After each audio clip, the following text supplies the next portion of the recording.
labai mėgstu tradicinius šokius ir čia yra vieta, kur galima išgirsti tokių šokių, kurių šiaip niekur kitur nelabai kas groja. Tai tiesiog įvairovė tokia yra visai smagi, grynai specifinė šitai vietai.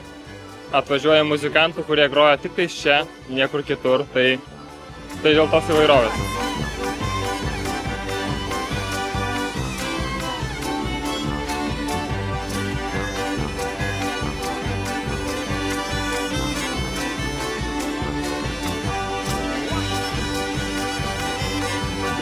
Nuostabu, išvis tobula.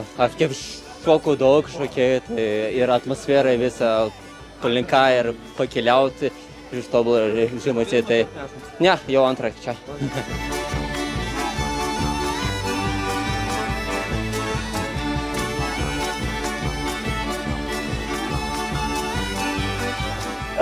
Labai dabar stebim, kaip jaunimas šoka, atidirbę tą šokį kiekvieną. Aš neįsivaizduoju, kiek jie tų šokių žino, kiek jam sugeba tiek žinoti tų šokių ir visus išgauti, iššokti. Tai yra nepakartojamas Lietuvoje šitoks, kaip pasakyti, dovana, ar kaip pavadinti.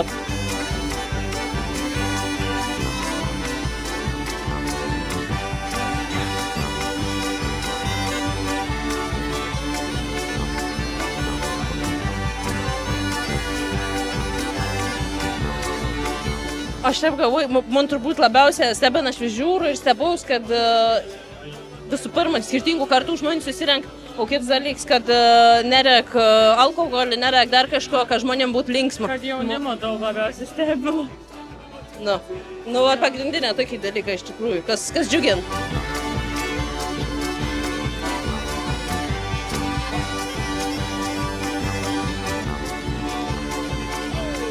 Tai mūsų šeima labai daug prisidėt, mama sudėč, į visus klubus, į folklorins.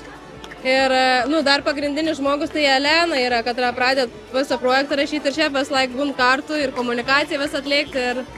Ir Barbora irgi dar šias metas prisijungė pirmą kartą, labai daug prisidėjo prie visų vizualų, to iš ankstėnį tokį pasirašėjimą. Tai.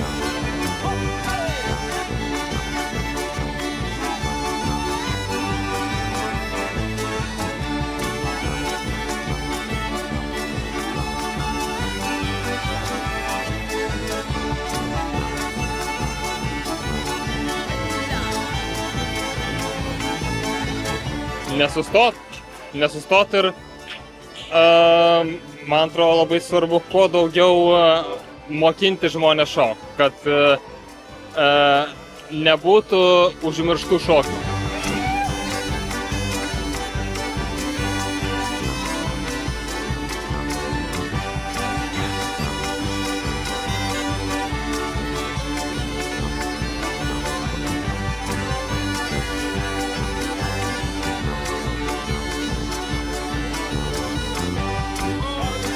Taip galvočiau, kad reikėtų gal dar koks 2 kultūrnamis tiks pastatyti, nes nebeturiu šokėją. Tai mūsų 10-metį planas, sakėm, kad yra apkabinti visą kultūrnamį. Paryčiais, jo paskutinis finalas jau apkabinti. Toks tikrų šokėjų, kad būtų daug labai.